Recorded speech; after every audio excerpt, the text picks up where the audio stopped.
E aí, gente, tudo bem? Sejam bem-vindos a mais um vídeo do Parabólica. Eu sou o Pedro Renó, professor do Parabólica, e hoje vamos fazer aí estudar ou preparar para a primeira fase do vestibular FUVEST, que acontece agora no dia 4 de dezembro. 4 de dezembro cai que dia? Vamos ver aqui.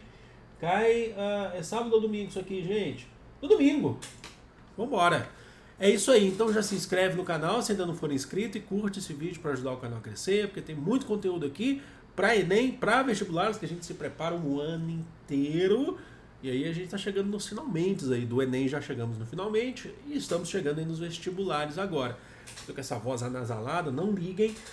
E é o seguinte, já vou avisando vocês aqui, todo ano, para quem já acompanha o canal há mais tempo, sempre quando depois que passa o Enem, a gente faz a preparação para todos os vestibulares, o conteúdo é focado em todos os vestibulares. Mas depois que passa o Enem, a gente, a gente foca na questão prática das provas. A maior parte das provas que a gente conseguir tratar, não só do Sudeste, tá? Então, mas aqui, como é dia 4 agora, tem FUVEST, se eu não me engano, tem vestibular da Federal do Mato Grosso do Sul também nesse fim de semana. Vamos ver o que a gente pode fazer, tá? Então a gente tenta pegar o maior número de provas possíveis para poder trabalhar com vocês.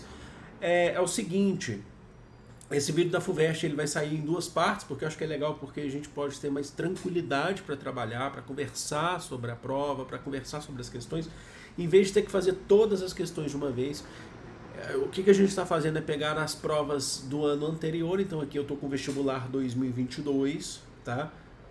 E aí para a gente fazer a prova de 2023. A prova é de conhecimentos gerais, a primeira etapa, depois tem a segunda etapa, que entra a literatura, vem a questão da redação e depois tem a terceira etapa. Vamos ver se a gente consegue, dentro da nossa possibilidade, dar uma ênfase para cada etapa que a gente puder, tá? Uma contribuição no que a gente puder, principalmente para a segunda e para a terceira etapa.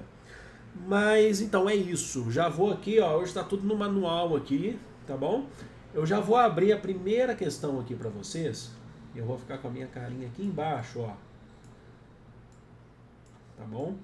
A prova da FUVEST tem questões que são bem complexas, mas tem questões que são diretas. Isso é um negócio bem interessante. Sabe questões que muitas pessoas cobram que o Enem tenha hoje, que falam sobre conteudismo? Você sabe que tudo é conteúdo, então não existe um negócio chamado conteudismo.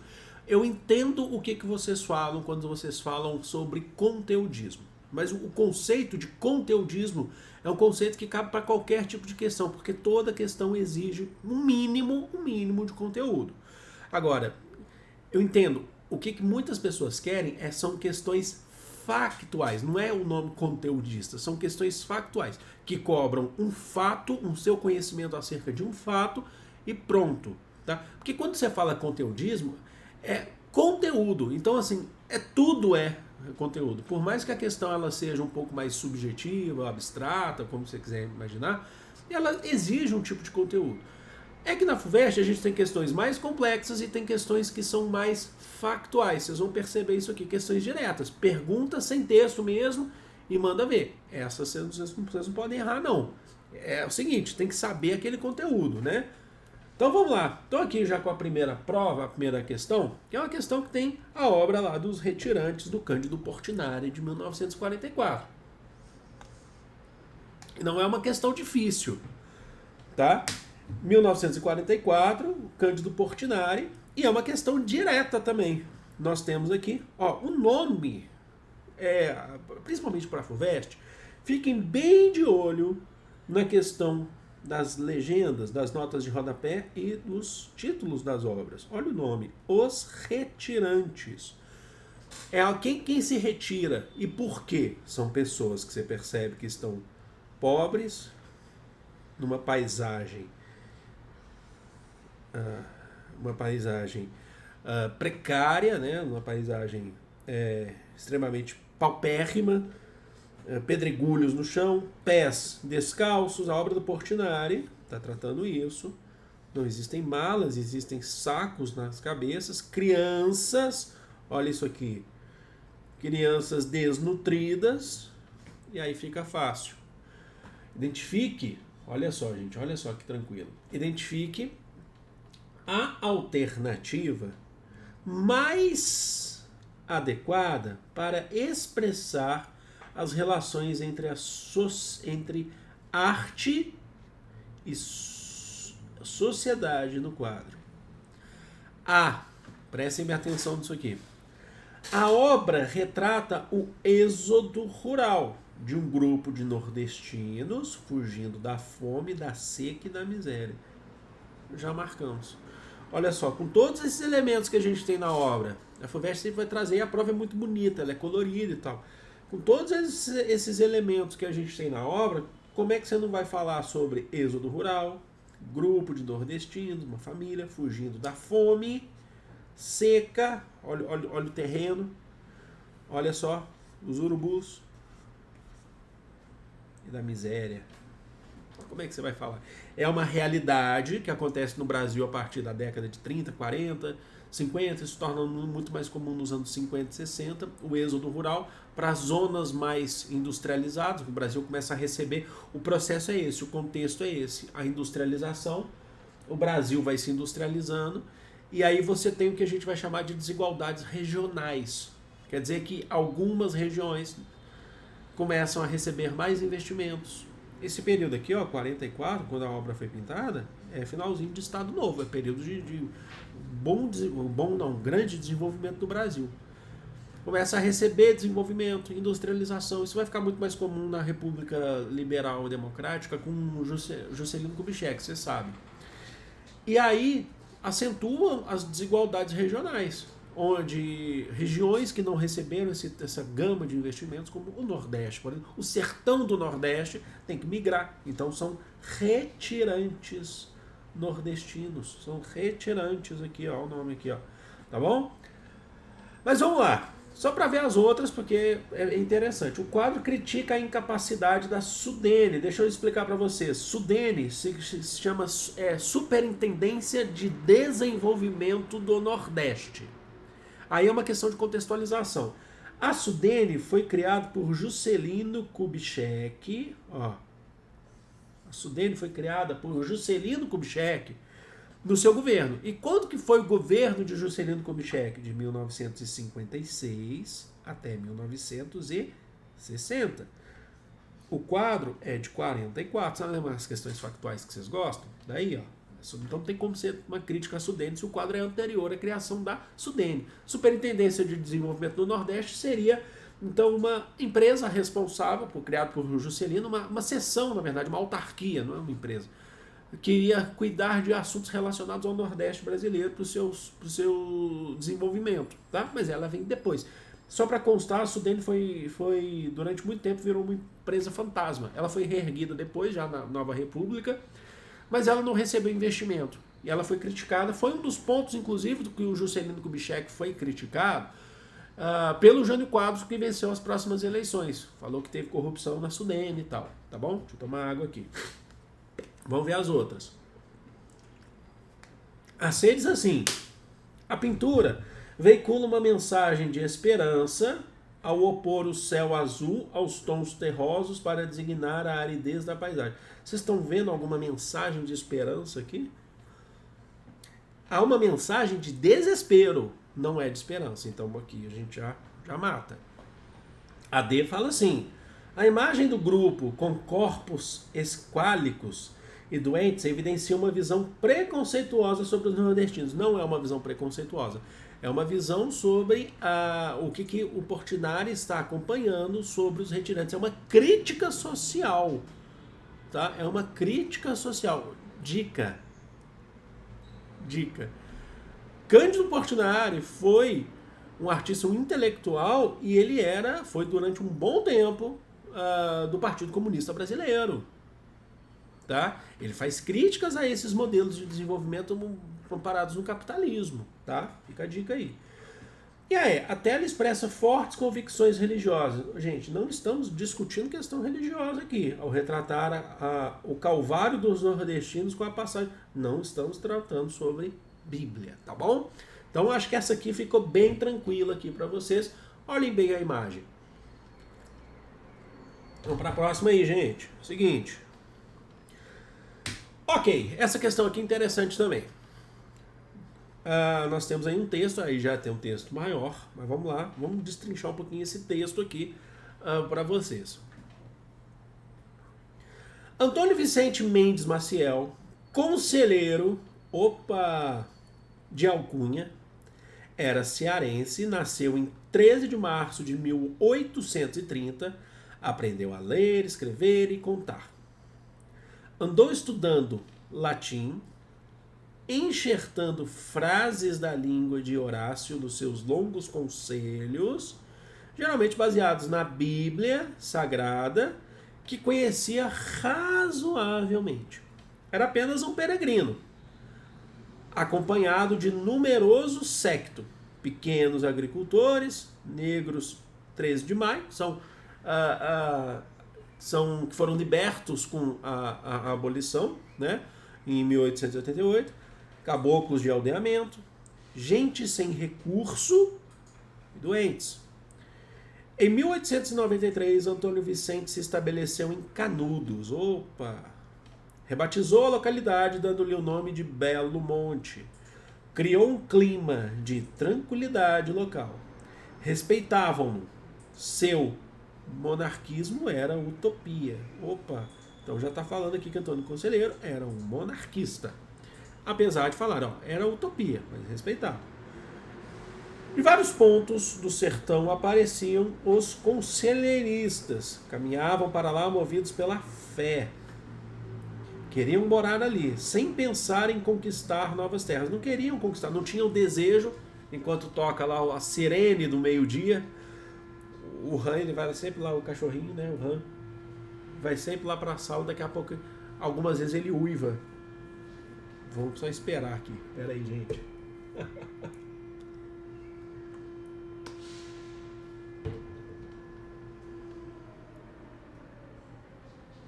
Não uivou, mas ele vai correr aqui e vai lá pra Marília. Quer ver? Tá ali atrás. Vamos lá. Não queriam conquistar novas terras. Quem? Os conselheiristas, tá? Aqui já tá falando dos conselheiristas. Eles não queriam conquistar novas terras, nem restaurar a monarquia. Cá de fora não entenderam assim. Cá de fora onde? Além de Canudos, além de Belo Monte. Quem? Certamente aí o pessoal de São Paulo, o pessoal do Rio, que era a capital, não entendeu assim, que eles não queriam que eles não queriam restaurar a monarquia ou que eles não queriam conquistar novas terras. Na verdade, o movimento de Canudos foi um movimento por sobrevivência. Só que isso é o que existia lá dentro, o que era real. Mas fora, para fazer uma propaganda contra Conselheiro e contra Canudos, falaram que eles querem restaurar a monarquia. A gente acabou de fazer a república, eles querem... Então, assim, você tem uma questão de narrativa, uma questão de discurso. Não entenderam assim, cá de fora, não entenderam assim. Interesses políticos, patrimoniais deram novos rumos e destinos sangrentos ao sertão do Conselheiro. Então aí, José Calazans, o Bom Jesus do Sertão.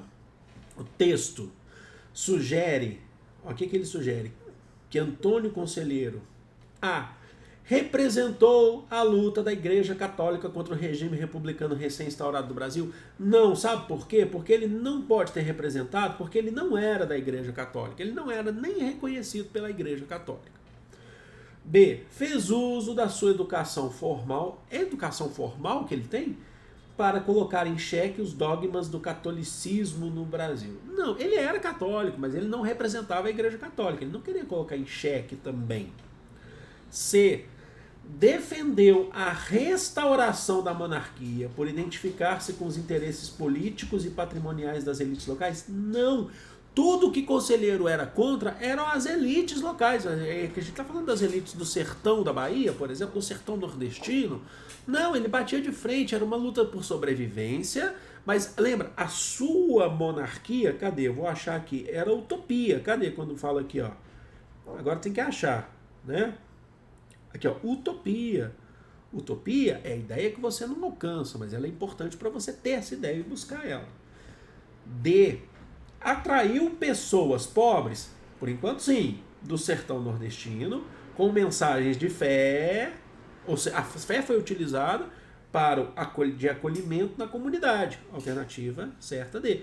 O texto sugere que Antônio Conselheiro fez isso mesmo. Agora, as elites locais falavam que ele era um monarquista, que ele queria restaurar a monarquia. Ele era, de fato, monarquia, mas a monarquia dele era uma utopia, no sentido de que ele queria uma monarquia, um governo baseado em Deus, tal, mas que fosse justo. Isso não vai acontecer. Agora, por conta da monarquia. E aí, liderou uma insurreição contra as estruturas sociais e políticas implementadas pela República. Algumas pessoas para falar, professor, eu acho que é essa aqui. Liderou uma insurreição contra as estruturas sociais. As sociais não, gente. Ele pode ter... o objetivo dele era se alimentar, era sobreviver. Então não era uma questão sobre as estruturas sociais. Era, talvez, as econômicas e políticas. Ó. Porque aí ele está batendo de frente com os latifundiários da região. Mas as estruturas sociais e políticas implementadas pela República, não. Principalmente quando a gente fala em sociais. Que sociais? Vocês compreenderam? Então por isso que a alternativa é D de dado. Vamos embora então para a próxima. Aí questões mais diretas para vocês aqui, né? Vamos entrar agora em questões mais diretas.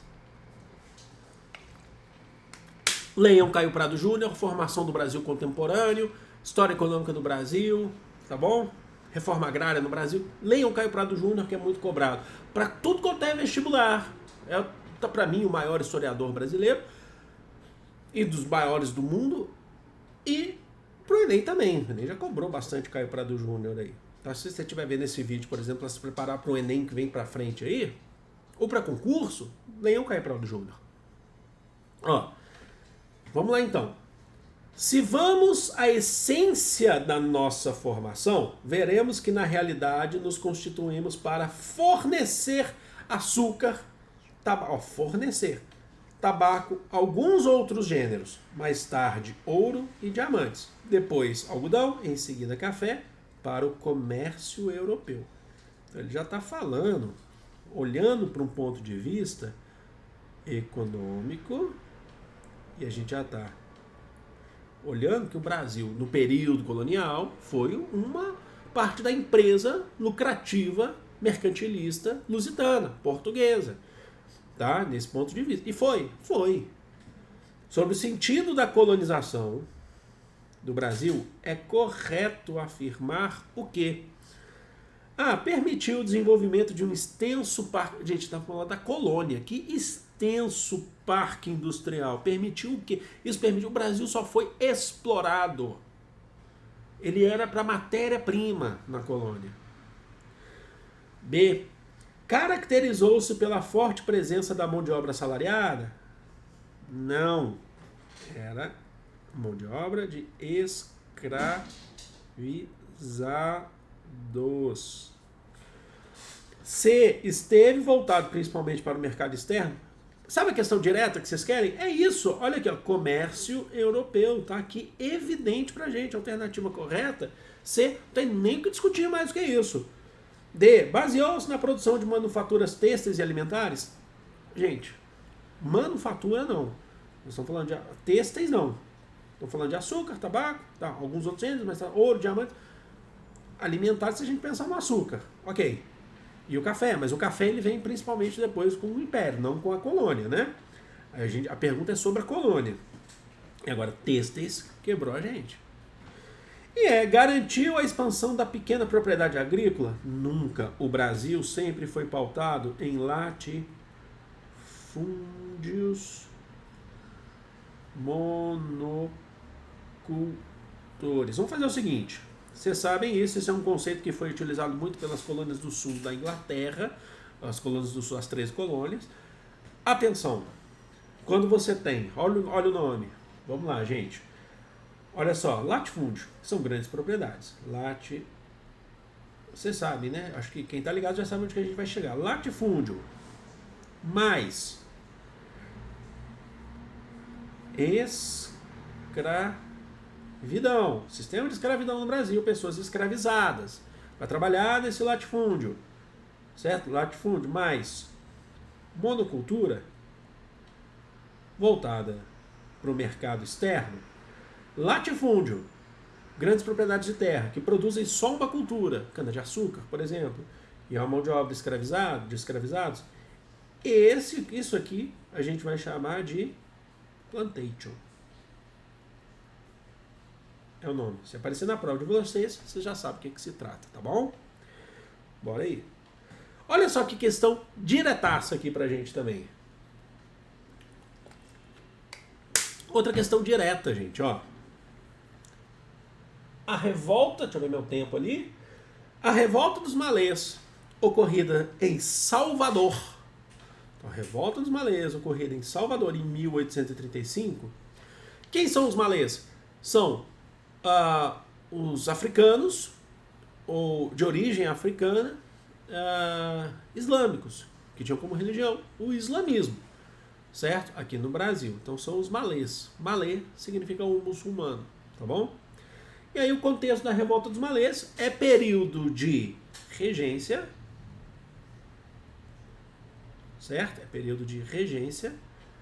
Então vamos lá. A revolta dos malês, ocorrida em Salvador em 1835, foi uma revolta organizada por escravizados e libertos contra a escravidão e a imposição da religião católica, achamos. E aí é muito importante trabalhar isso aqui, falar isso aqui para vocês. Professor, mas eu já vi na minha escola, que ano? Lá em 1992, aí já fica difícil pra gente aqui, né? Que a revolta dos malês era contra a intolerância religiosa, né? Então era só uma questão religiosa. Errou. Tinha questão religiosa? Tinha, ela era importante, mas não era só pano de fundo, não. Vamos entender. Em 1835 é período de regência. A gente está sem rei, sem imperador. Está esperando chegar lá o Dom Pedro II, vai dar o golpe da maioridade. A Constituição vigente na época era a Constituição de 1824. O que estava suspenso na Constituição de 1824 é legal para falar para vocês. O poder moderador, que é aquele que o Dom Pedro I criou aqui no Brasil. Ele é de origem portuguesa, esse poder moderador. Ele estava suspenso porque a gente estava sem o imperador. O Dom Pedro II vai reerguer esse poder moderador de uma outra maneira. Mas é a mesma Constituição. Ela definia, por exemplo, o padroado. O que é o padroado? Estado, igreja. Qual que é a igreja? Não, a igreja católica. A igreja católica é subordinada ao Estado. Significa que o poder brasileiro, o poder executivo, pode nomear bispos, definir salários, definir a política para a igreja. E o Brasil era católico. Você podia ter outra religião no Brasil? Podia, tá? Mas era intolerância. Eu vou explicar por que você podia, como é que era intolerância. Podia, mas só em âmbito privado. Só em âmbito privado. Você não podia expor a sua religião em local público, não podia ter igreja, então não, quer dizer que não podia ter igreja de qualquer outra religião, não podia ter igreja protestante no Brasil, só católica. Mas dentro de casa você poderia ter lá o seu altarzinho para o seu Deus ou para os seus deuses, as matrizes africanas e tal. Então, se podia isso dentro do âmbito privado, por que os escravizados, principalmente quando a gente fala dos escravizados, eles estão reclamando? É porque eles eram propriedade privada, eles não tinham esse direito também. Sabe, a questão do islamismo, de fazer as orações viradas para Meca diárias, são 5, né? 5, 6 orações viradas para Meca. Eles não podiam, porque eles eram escravizados, se focava na questão do trabalho, é uma relação aqui entre vamos entrar no Marx, não tem como. A relação entre a estrutura e a superestrutura. O que é estrutura em Marx? Prestem bem atenção nesse sentido. Estrutura, então, guardem isso, tá? Guardem isso. Estrutura é principalmente a relação de produção, a economia, certo? E a superestrutura é a cultura, entra a política, entra a religião, entra teu gosto pessoal, entra tudo. Naquele contexto, a religião, então, ela tem que estar para baixo da produção. Então, quando o cara é escravizado e ele precisa fazer as suas orações por conta da sua fé, por conta da sua crença, do seu credo, ele não pode, porque ele tem que trabalhar compulsoriamente, ele é um escravizado. Para o senhor, que é o dono, se ele é escravizado, quer dizer que tem um senhor, é um dono dele, ele é uma propriedade de alguém. Ele não pode fazer isso, até mesmo porque se ele fizer, ele está na propriedade de quem? E ele é propriedade de alguém. Compreenderam? Então, não pode. Tá? Então, é intolerante. Então, esse sistema é um sistema de intolerância religiosa, até mesmo para aqueles que eram libertos, que não podiam exercer publicamente o seu credo, a sua religião. Então esse é um ponto. Agora, qual que é o grande interesse? Vamos entrar de novo, não tem como não fazer o materialismo histórico dialético. Qual que é o grande interesse aqui desses povos aqui, dessas pessoas aqui, dentro da revolta dos malês? Elas queriam acabar com a escravidão, escravização de pessoas. São libertos, mas que já foram escravizados, e são escravizados. A grande maioria, a revolta dos malês é formada por trabalhadores que foram escravizados ao longo do tempo. E se você é escravizado, você não quer continuar com essa condição para sua vida, porque classe não concilia. Entenderam? Então o grande objetivo da revolta dos malês era contra a escravidão, logicamente, e aí você tinha também a imposição da religião católica, que era importante também. São 2 pontos, guardem isso. E as outras? Expressava as aspirações de liberdade dos escravos urbanos impedidos de comprar as suas casas, as suas cartas de alforria. Não, a carta de alforria era possível comprar, mas era muito difícil, era quase impossível. E não era só por escravizados urbanos, o erro está aqui. C. Externava a indignação da população urbana, branca, com as práticas da violência e dos castigos públicos. Não era branca, errou. Errou feio, errou rude. D. Reivindicava mais autonomia para as províncias, contrapondo-se à política centralizadora empregada pelos gestores imperiais, que seriam os regentes. Não é um debate aqui, é que o período regencial é um período que luta por autonomia das províncias. Mas aqui a gente tem um foco específico que é contra a escravidão e imposição da Igreja Católica. É que está no contexto de maior reivindicação. Outras revoltas vão reivindicar mais autonomia também. Tá? Mas aqui o foco é prático. Aqui o foco é prático. Sabe? São pessoas que estão ali trabalhando há séculos e sofrendo por isso, e morrendo por isso. E aí, fracassou, tô ficando pistola, né? Em decorrência das dificuldades encontradas na arregimentação de escravos dos engenhos do decorrência das dificuldades encontradas, e aí a gente vai para arregimentação, procurar o conceito aqui. Arregimentar, que é importante a gente saber também para trazer aqui tudo direitinho.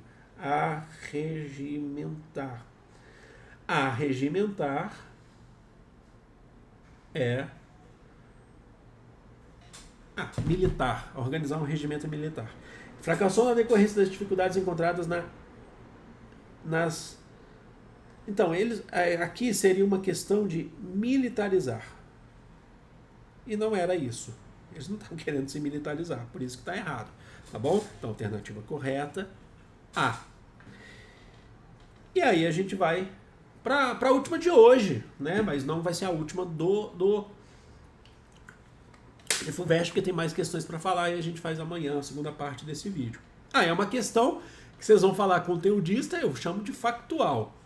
A respeito da Guerra do Peloponeso no século V a.C., é correto afirmar o quê? Só para lembrar, o que é a Guerra do Peloponeso? É aquela guerra pós-guerras médicas no mundo grego, quando os gregos, os povos helenos, derrotam o Império Persa nas guerras médicas, e depois se cria a Liga de Delos e a Liga do Peloponeso. Qual que é a Liga de Delos? A Liga de Delos era principalmente encabeçada por Atenas, e a Liga do Peloponeso encabeçada por Esparta.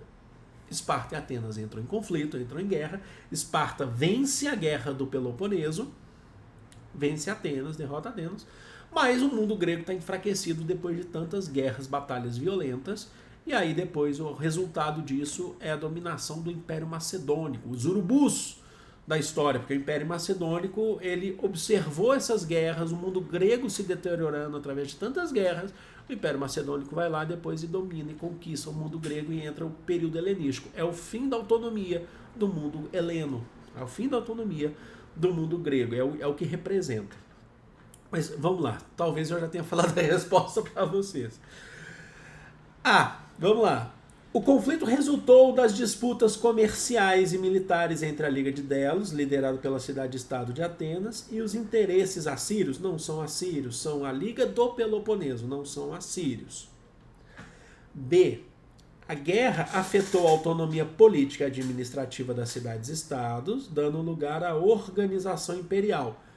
Mas, professor, então é isso. Você falou que isso... Mas, ó, a guerra não afetou a autonomia política e administrativa das cidades-estados, dando lugar à organização. Essa organização imperial vem de fora, é externa. O exercício aqui está tentando mostrar para a gente que eles mesmos fizeram isso. E não, foi uma dominação externa do Império Macedônico. Tá? Por isso que essa está errada, mas ela não é fácil. Vamos lá. C. A hegemonia ateniense foi dissolvida com o triunfo da Liga do Peloponeso e as colônias da Ásia Menor foram devolvidas aos persas porque perdeu força. Porque perdeu, nesse caso aqui, bastante força? Porque eles perderam forças, os persas recuperaram colônias na Ásia Menor. O que é a Ásia Menor? A Ásia Menor não é só isso, tá? Mas eu vou colocar de uma maneira geral. É a região ali do Oriente Próximo.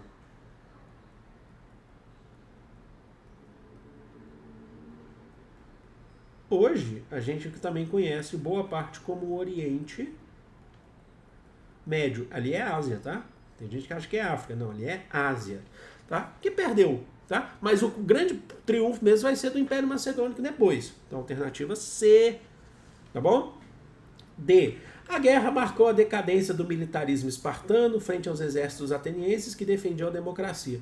A Esparta venceu Atenas, então não foi isso. E a E. O desabastecimento de escravos e a desorganização da produção agrícola contribuíram para a perda da hegemonia grega no Mediterrâneo. Ó, o desabastecimento de escravos, não teve esse desabastecimento, os escravos continuaram no sistema ateniense, né? E a desorganização da produção agrícola contribuíram para a perda de hegemonia grega. Aí eu questiono muito essa questão da hegemonia. Eles tinham essa hegemonia toda no mar Mediterrâneo? Eu questiono também. Por isso que ela não é. E também porque não teve esse desabastecimento de escravos. Continuou-se. Com guerra, inclusive, se expandia. Mas aí inclusive, você tinha mais escravizados. Porque você conquistava, você derrotava exércitos e escravizavam eles. Então não tem esse... Vou até marcar aqui de novo, esse desabastecimento aqui não, tá bom? Então é isso, vamos voltar aqui para a telona para vocês, para encerrar esse vídeo, mas assim, eu acho que foi bem bacana. Eu gosto muito desse tipo de questão, gosto muito das questões da FUVEST. Eu espero que vocês tenham acertado, espero que vocês tenham prestado atenção de como que é cobrado, esse que é o interesse, porque a uma semana da prova, menos de uma semana, é o que a gente pode fazer, o que a gente tem que fazer daqui para frente, até chegar àquele ponto da prova. Mas vamos lá então, vai ter mais vídeo aqui ainda. Espero que vocês tenham curtido, espero que vocês tenham gostado. Amo vocês, é de todo o coração do mundo. Um grande beijo. Fui!